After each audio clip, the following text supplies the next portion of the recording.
Cyient DLM. इस stock की खासियत क्या है? ये कंपनी बहुत लंबे टाइम के लिए आपको पैसा बनाकर दे सकती है, क्योंकि आजकल बहुत से नए डिवाइसेस और मशीन्स आती जा रही हैं और हर एक इलेक्ट्रॉनिक डिवाइस में ये बोर्ड देखा होगा आपने, बहुत कॉमन चीज़ है और यही ये कंपनी बनाती है। एक छोटे से रिमोट से लेकर एरोप्लेन तक सभी जगह ये यूज़ होता है। इसमें ये कंपनी एक बड़े प्लेयर के रूप में सामने आ सकती है। अगर कंपनी के बिजनेस की बात करें तो कंपनी 4 तरह का बिजनेस करती है। पहला है प्रिंटेड सर्किट बोर्ड्स असेंबली। ये बोर्ड आपने देखा होगा, मोस्टली इलेक्ट्रॉनिक डिवाइसेस में ये बोर्ड होता ही है। सेकंड बिजनेस है केबल हार्नेस। इसमें केबल्स और वायर्स की असेंबली का काम होता है। थर्ड आता है बॉक्स बिल्ड्स का काम। ये प्रिंटेड सर्किट बोर्ड्स को फर्दर यूज़ करके बनाया जाता है। फोर्थ बिजनेस है प्रिसीजन मशीनिंग का, जिसमें हाई एक्यूरेसी वाले कंपोनेंट्स बनाए जाते हैं एविएशन, स्पेस और डिफेंस प्रोडक्ट्स के लिए।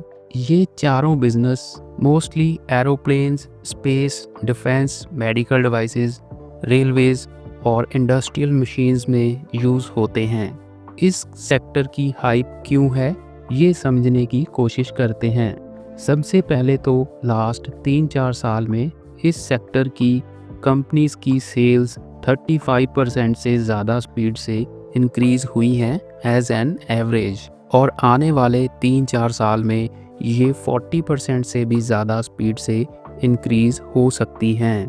तो बड़े इन्वेस्टर्स की इस सेक्टर पे नज़र है और हमारे पास भी एक मौका है पैसा बनाने का। अगर इतनी अच्छी ग्रोथ देखने मिल रही है तो इसके बदले में प्राइस भी ज़्यादा पे करना पड़ेगा। तो इस स्टॉक में 50% से ज़्यादा की फॉल आ चुकी है ऑल टाइम हाई से, लेकिन अभी भी इसका पीई रेशो 50 से ज़्यादा है और प्राइस टू बुक वैल्यू 3.5 से ज़्यादा है। तो ये स्टॉक सस्ता तो बिल्कुल भी नहीं है, फिर भी हम इसको क्यों सिलेक्ट कर रहे हैं? तो अगर इसके पीयर ग्रुप्स की कंपनीज़ की वैल्यूएशन देखोगे तो वो और भी हाई है, तो ज़्यादा ग्रोथ के बदले में प्रीमियम देना पड़ रहा है।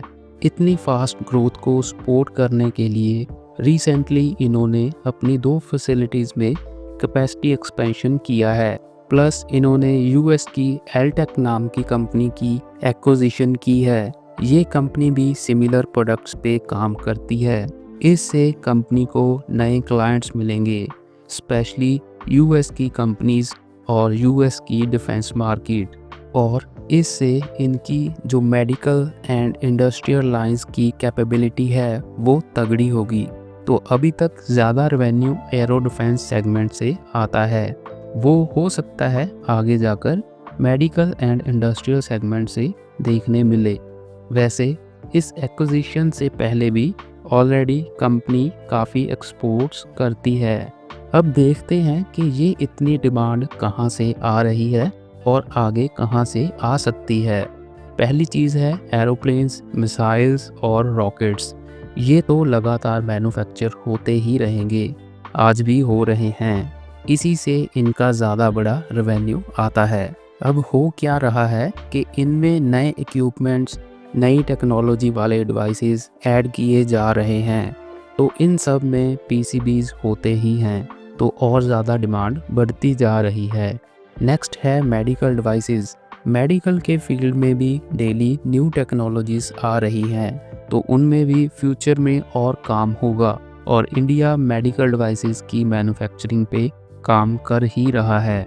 आल्सो इंडियन गवर्नमेंट इंडिया को मैन्युफैक्चरिंग हब बनाने के टारगेट से ईएमएस मार्केट, मतलब इलेक्ट्रॉनिक मैन्युफैक्चरिंग सर्विसेज सेगमेंट की कंपनीज को सपोर्ट भी कर रही है, तो ये भी पॉजिटिव है इस कंपनी के लिए।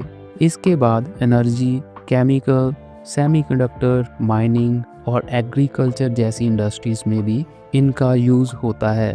अभी तो न्यू सेक्टर्स में भी इनका काम चालू होगा। उनमें से फर्स्ट है टेलीकॉम सेक्टर। इसमें डाटा सेंटर्स और 5G कनेक्टिविटी से ईएमएस मार्केट को काफ़ी ऑर्डर्स मिलेंगे। और सेकंड है ऑटोमोटिव। इसमें इलेक्ट्रिक व्हीकल्स के चलते और जो ऑटोमेटिक फीचर्स आ रहे हैं गाड़ियों में, वो सब में वही इलेक्ट्रॉनिक्स पार्ट यूज़ होंगे। तो ये और अपॉर्चुनिटीज़ हैं सायंट डीएलएम कंपनी के लिए। इतने सारे पॉजिटिव पॉइंट्स के बदले में क्या नेगेटिव कुछ भी नहीं है? जी है। तो अब नेगेटिव पॉइंट्स की बात करते हैं। First is valuation. ये कोई अंडर वैल्यूड स्टॉक नहीं है, फेयर वैल्यूड भी नहीं है, थोड़ा महंगा ही है स्टॉक। सेकंड प्रॉब्लम है यूएस, क्योंकि ट्रम्प जी का कोई भरोसा नहीं है कब क्या कर दें, तो उसके चलते मुश्किल बनी हुई है इंटरनेशनल मार्केट्स में, और इनकी तो अब एक सब्सिडरी भी है यूएस में। थर्ड है ऑर्डर बुक। इवन के कंपनी अपनी सेल्स और प्रॉफिट्स अच्छे से ग्रो कर पा रही है, लेकिन इनकी ऑर्डर बुक काफ़ी टाइम से फ्लैट चलती आ रही है।